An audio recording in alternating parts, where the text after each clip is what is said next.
My influencer sister asked me to delay my pregnancy so I wouldn't overshadow her wedding.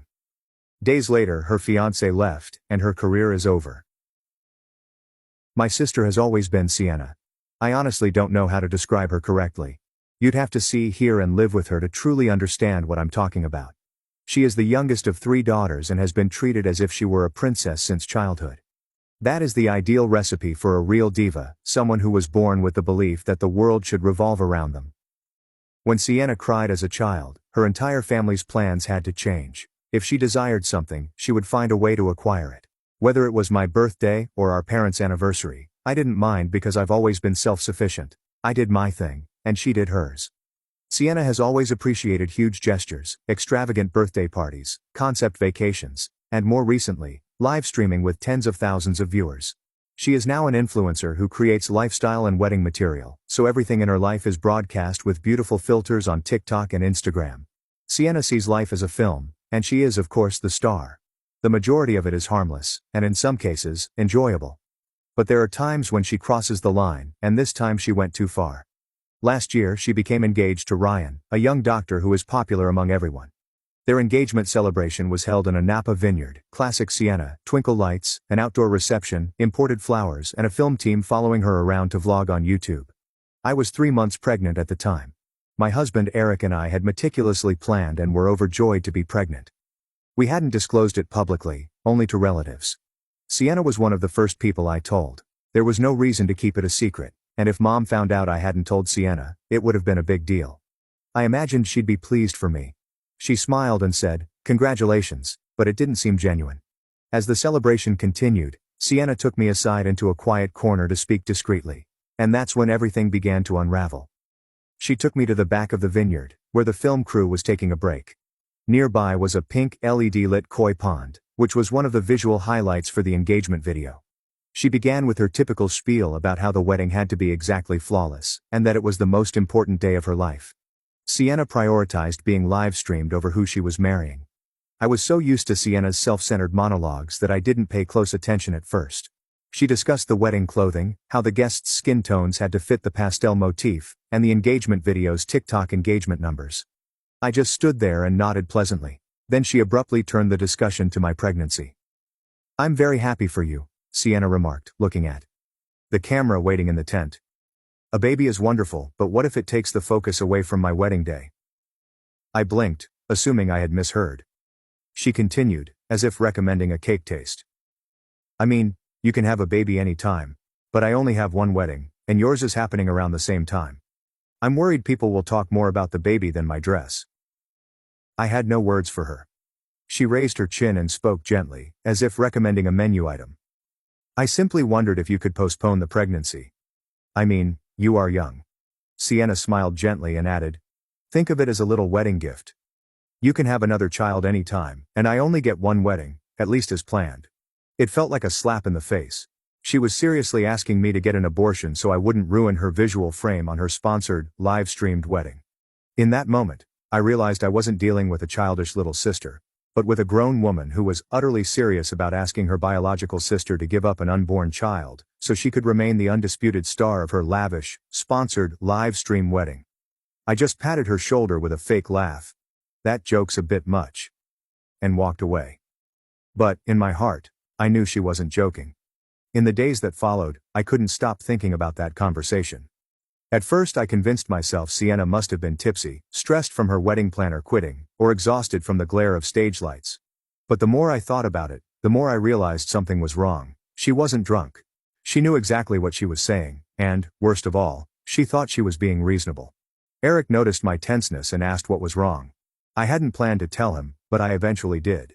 He went silent, then whispered, "She's lost her mind."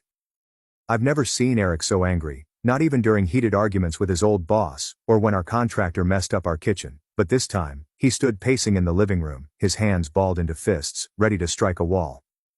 "Why didn't you tell me right then?" he asked, his voice shaking with rage.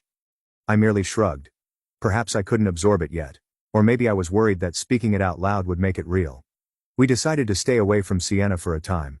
I canceled the bridesmaid dress fitting she had scheduled and ignored texts from her assistant asking about soft maternity dress options for a pregnant guest. Sienna never mentioned her earlier request again, but kept dropping not-so-subtle hints via Instagram DMs. You still haven't posted your pregnancy online, right? Maybe I'll wait till after the wedding to avoid losing the spotlight. Or, if you want to wear something really loose to hide your belly, just say so. My stylist can help. She spoke as if she was doing me a favor, a sweet gesture from a renowned younger sister. But it was evident what she truly wanted, for me to remain silent, cover my bump, and fade away from the camera's gaze. I felt increasingly suffocated as time went. Sienna was not simply selfish, she used people as props in her show. Meanwhile, I was carrying a small life inside me, for the first time feeling completely linked to something larger than myself. And she was solely concerned about views, sponsors, and not having her wedding photobombed by her sister's pregnancy belly. I began to worry how far she would go if I kept quiet. I tried to shove it out of my thoughts, telling myself I was overreacting. Perhaps Sienna was simply overwhelmed with wedding stress and lost her grasp for a moment. But every time I thought that she had actually begged me to have an abortion merely to keep her wedding on brand, I got a shiver down my spine. Eric, on the other hand, could not contain his rage. He said, if anyone else said that to you, I'd block them and never speak to them again. But this was my sister, whom I used to cradle as a newborn, shield from bullies at school, and stay up all night assisting with her college presentations. And suddenly she regarded the child I was carrying as a fashion faux pas that needed to be removed from the photograph.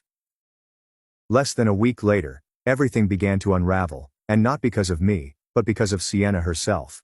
She shared a light ranting video on her Instagram story, loosely referring to selfish family members, individuals who don't support others' careers, and those who believe they're the center of the universe simply because they are pregnant. I was stunned. She intended to put her side of the story online first. I hadn't informed anyone in the family yet, but the video spread quickly. One of my close friends, Maya, who follows Sienna out of curiosity, emailed me the story and said, "She's talking about you, right? This is getting out of hand." Maya anonymously shared the incident on Reddit. My influencer sister asked me to get an abortion so I wouldn't overshadow her wedding. The message went viral overnight, with thousands of upvotes and over 5,000 comments, the most of which were surprised, indignant, or simply in amazement that someone could think that way. People were dissecting, debating, and spreading it everywhere. Sienna called me the next morning, not to apologize, but to scream into the phone, accusing me of betraying her, damaging the image she had constructed over 3 years, and that businesses were putting collaborations on hold as a result of the post. I remained silent throughout the call. After that, I said a single thing.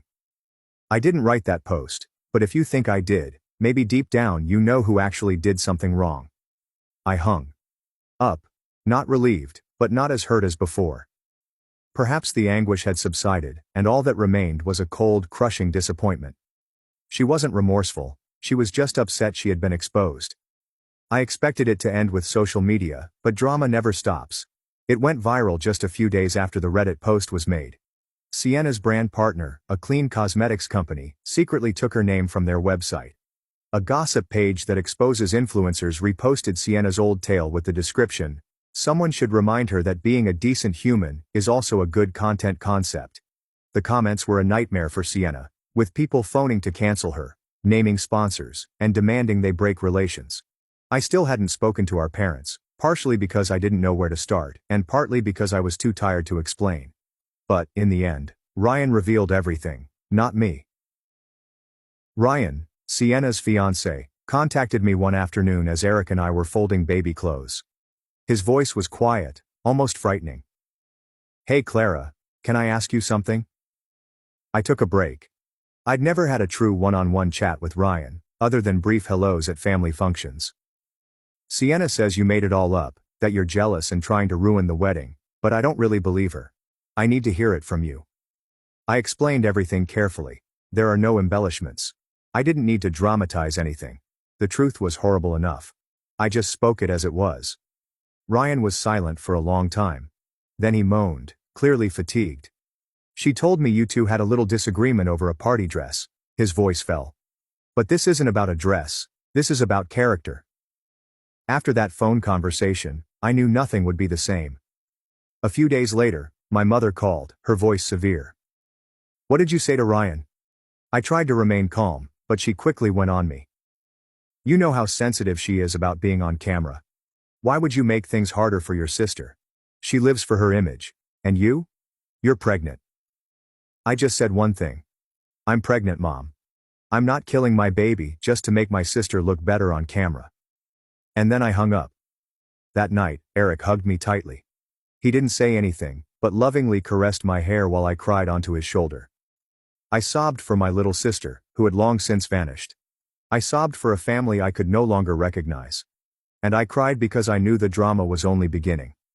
How Sienna began to lose control of the online narrative. She responded just how I expected. By playing the victim.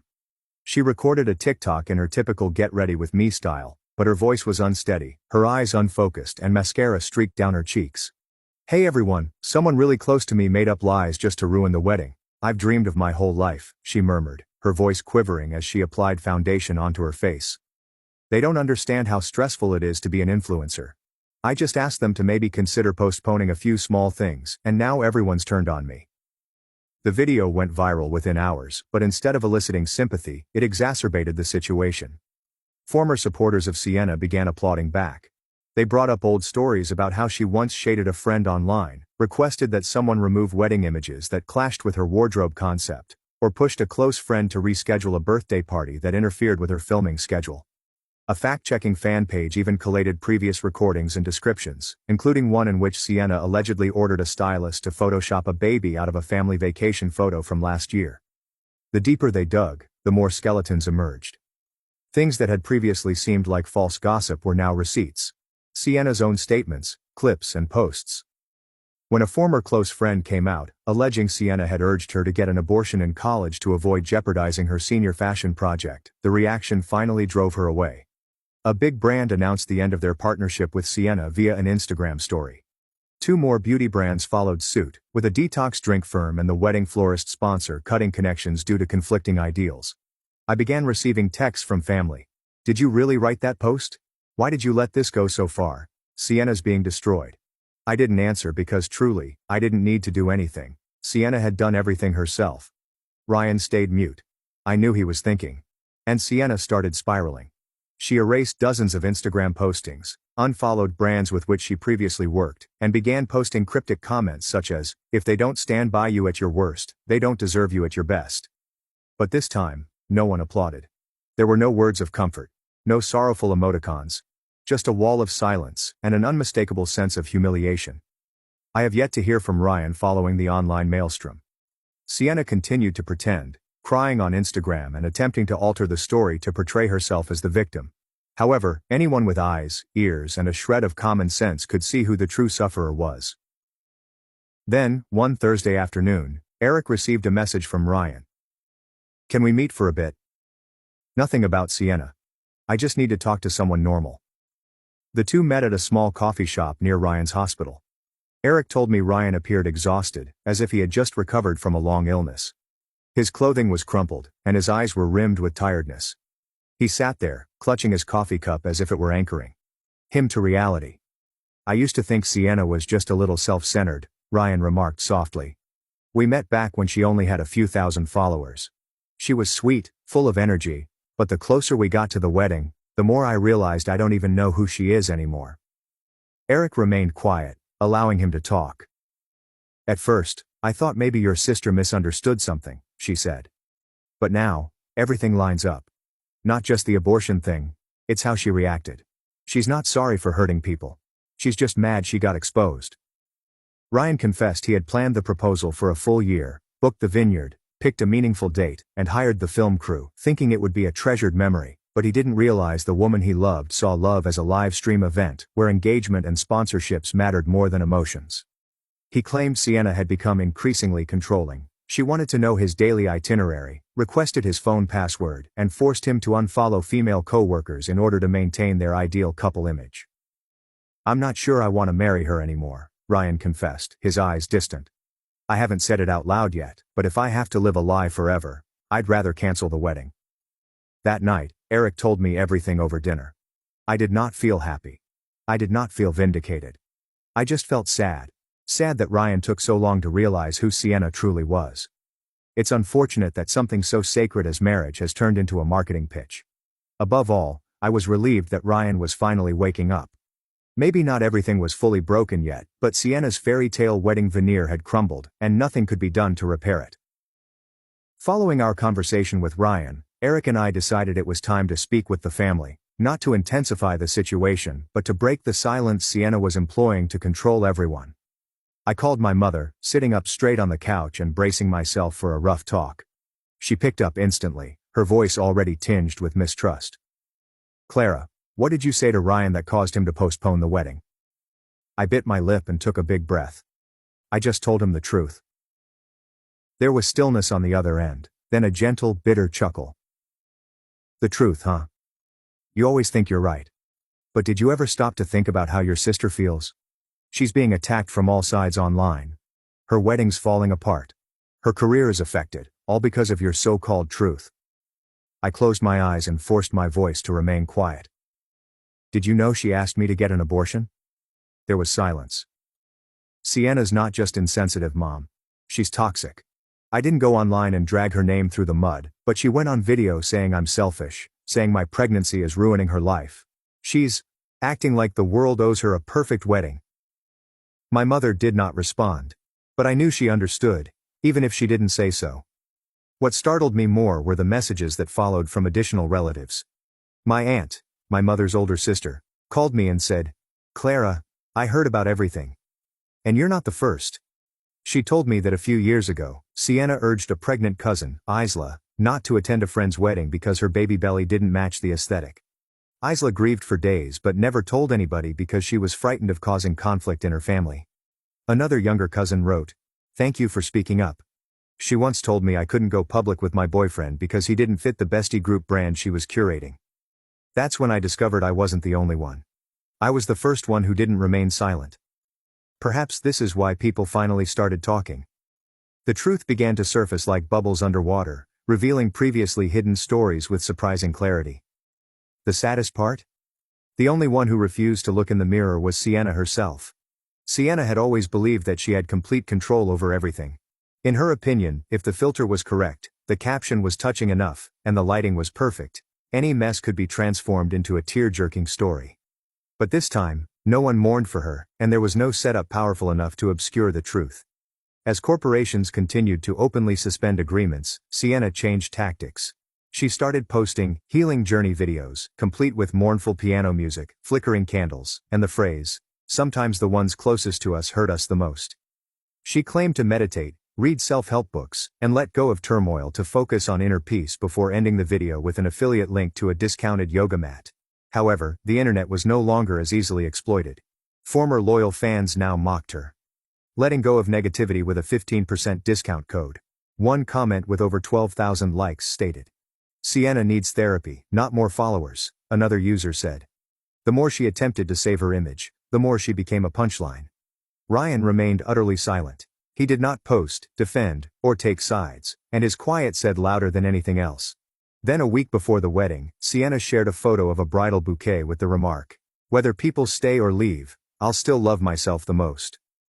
The responses were half-hearted attempts at encouragement from her few remaining pals. "Stay strong, girl, you deserve a happy ending." But I knew, and perhaps Sienna did too, that it was finished. Ryan sent me a single message that night. "Thank you for not staying silent like everyone else." I did not respond. I did not need to. Word spread immediately. Ryan had moved out of their apartment, taken his bags, canceled the wedding hotel room, and told the wedding planner, "Services are no longer needed." Sienna later shared a 7-second video to her story, which left viewers breathless. She sat at her vanity, eyes puffy and staring straight into the camera. Her voice. "Everyone's left me. There's no caption, music, or promo code." Sienna was underperforming for the first time. And for the first time, I watched her actually break down, not because of a wedding or a loss of followers, but because her own shadow had long since engulfed whatever was real inside her. Sienna's wedding did not happen. There was no live feed, no couture outfit, and no first look video during golden hour. All that left was a brief Instagram post. "Due to personal reasons, the event is postponed indefinitely." She did not tag Ryan. She did not explain. For the first time in years, Sienna's account was silent. There is no background music, laughter, or beautifully sculpted smiles next to pink cocktails, only a hollow stillness. I didn't feel joyful. Honestly, I felt relieved but not vindicated since, at the end of the day, she is still my sister. And a part of me still suffers when I think about the little girl who used to pursue me around the yard, wailing after a tumble. The same little sister who would sneak handwritten messages under my pillow after a fight with our parents. But the same little girl grew up in a virtual world where every glance and heart reaction was more important than reality. And she gave up everything, family, love, even her integrity, to cling to a transient mirage known as the perfect image. I kept my distance, no calls or texts. My mother called me again after everything, her voice softer than usual. I think maybe I spoiled her too much. I didn't respond, not out of rage, but because sometimes silence is the clearest response. Meanwhile, Eric remained by my side, never missing a prenatal checkup. He altered his schedule, making time to take me for walks, play music for the baby, and read to my belly. All the little things that felt so warm and grounded. In the midst of the chaos, I felt more at ease than ever. 8 weeks later, I gave birth to a stunning baby boy. We named him Elijah, which means, "My God is my strength," and he truly is the light in the storm, keeping me anchored when everything else around me came apart. I did not invite Sienna to the hospital. She sent just one message. "Congratulations." I don't know what else to say. I didn't respond, not out of bitterness, but because some cracks, once deep enough, shouldn't be repaired with too late apologies. Maybe someday she will actually change. Who knows? But, until that day arrives, I'll keep my son away from the drama, and from anyone whose love is always conditional.